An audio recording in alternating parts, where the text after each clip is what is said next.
Problem number 79 in the textbook states that regarding example 10-24, how far has the ball moved down the lane when it starts rolling without slipping, and what are its final linear speed and rotational speeds?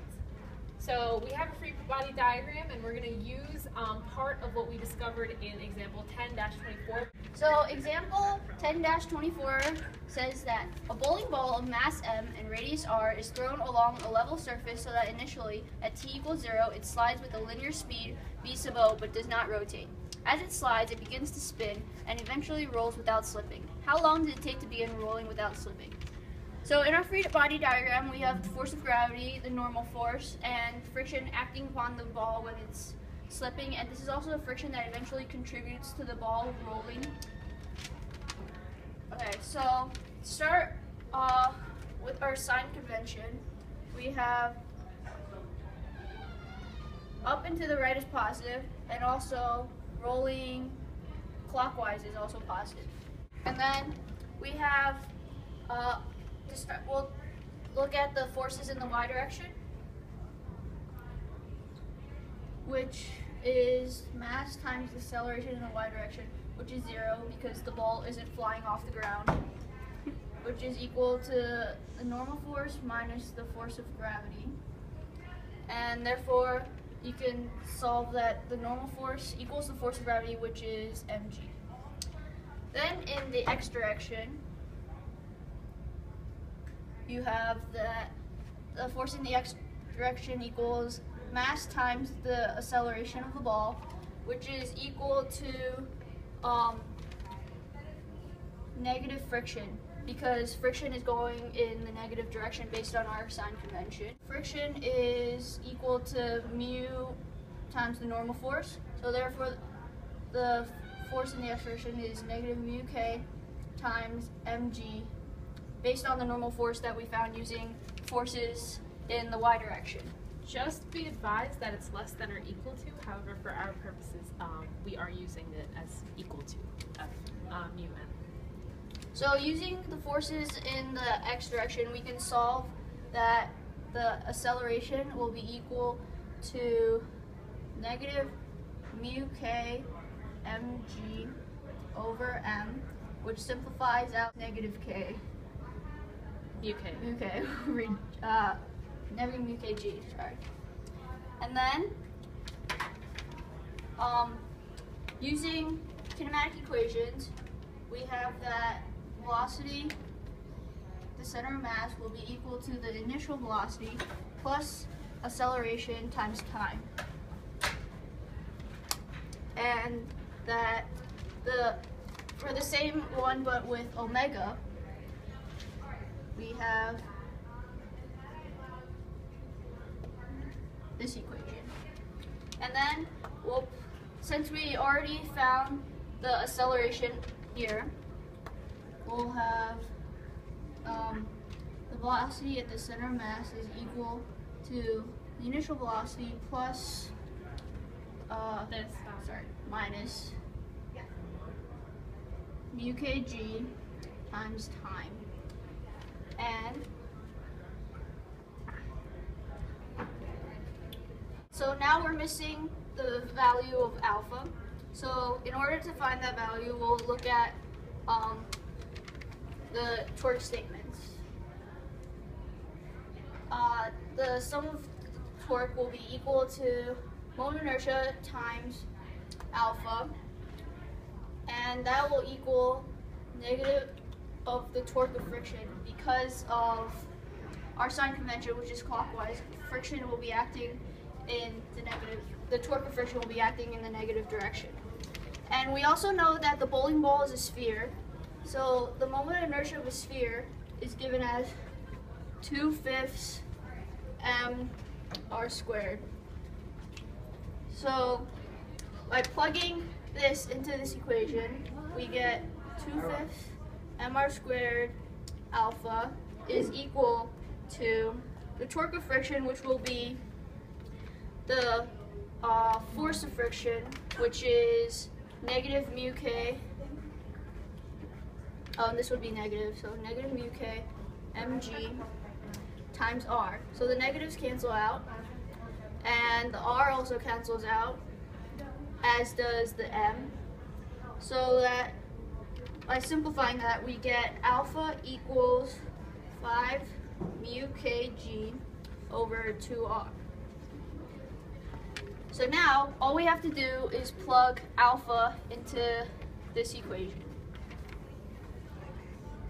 making it equal plus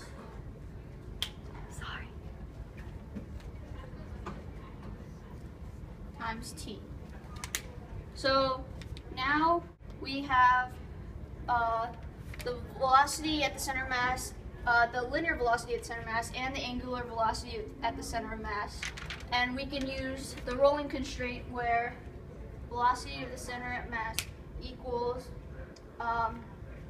omega at the center of mass times r, because that's when the ball will begin rolling without slipping. So using the equations that we found up here, we'll plug it into this equation.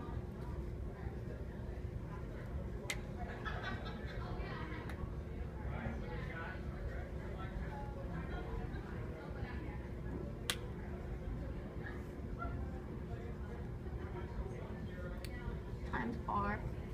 And the r's cancel out, so that you have negative mu k gt on this side and 5/2 mu k gt over 2 on this side. So you can combine like terms, and you get the initial angular velocity would be 0, because in the beginning it does not rotate. So get rid of this. And you get the initial velocity is 7 mu k g t over 2. And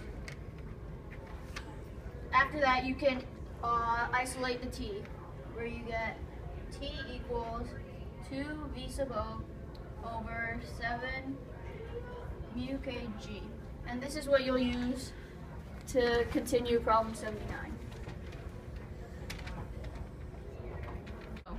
Okay, like we said before, we're going to use what we learned in example 10-24 and apply those things to problem number 79 of chapter 10.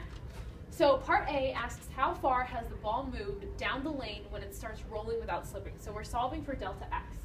And part B says, what is its final linear speed and rotational speed? So we're looking for v sub f and omega sub f. Again, let's go over our free body diagram.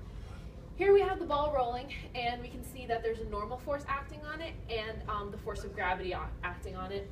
And the force of friction is going in this direction. So again, we can say that our coordinate plane is going to be positive up and to the right because motion is in this direction. And we are going to be going positive in this way when it starts rolling without slipping.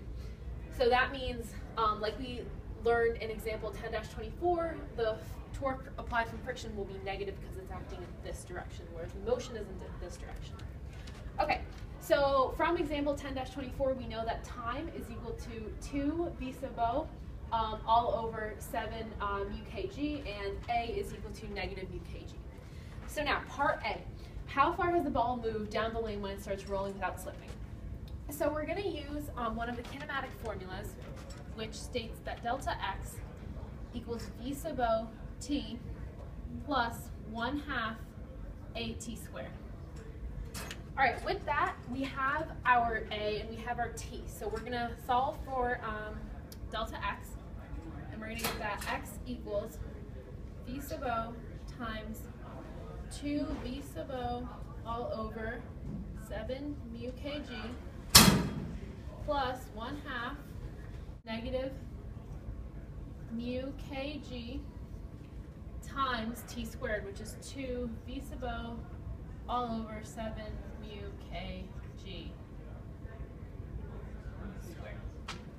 Alrighty, so now we're going to simplify this a little bit, and we're going to get that 2 v sub o squared all over 7 mu kg minus 4 v sub o mu kg all over 2 times 49 mu squared g squared mu k g squared. All right, so now we're going to do some algebraic manipulation. We're going to get that there's a 2 on the top here. You can cancel out one of this with one of this, cancel out one of this with one of that. And we're going to get that 14 v sub o squared here. Right, sorry. Error. You carry the squared over there. Okay, so you're going to have 14 v sub o squared minus 2 v sub o squared all over 49 mu k g.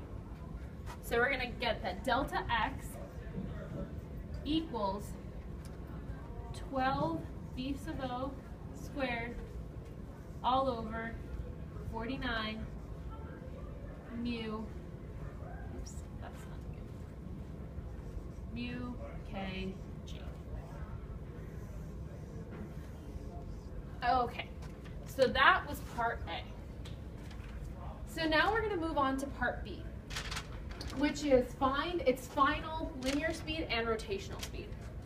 So for the linear speed, we're going to use the rolling constraint, which is the velocity of the center of mass is equal to omega r. Okay. So for the first part of B, so we're going to get that velocity of the center of mass is equal to v sub o minus a t, which we can say is v sub o minus, sorry, it's plus at, so we're going to get v sub o minus mu k t. So now we're going to solve for that because we know what t is from this part as well. So we're going to get v sub o minus mu k g times this value over here, which is 2 v sub o all over 7 mu k g. All right, so now we can cross the mu kg over here with the mu kg over here. That cancels out. And we get that velocity of the center of mass is equal to 5 v sub o all over 7. There we go. And finally, for the last thing we need to find, which is the final rotational speed, omega final, part BII, we're going to get that omega final is equal to the rolling constraint that we used earlier, V over R. So omega final is equal to 5 v sub o over 7 all over R, which is what we just found in here. So we're going to use what we just found in part BI. And we're going to get that omega final is equal to 5 v sub o all over 7 R. Okay, and that's essentially how you solve problem number 79 from chapter 10. If you have any questions, bring it in the class.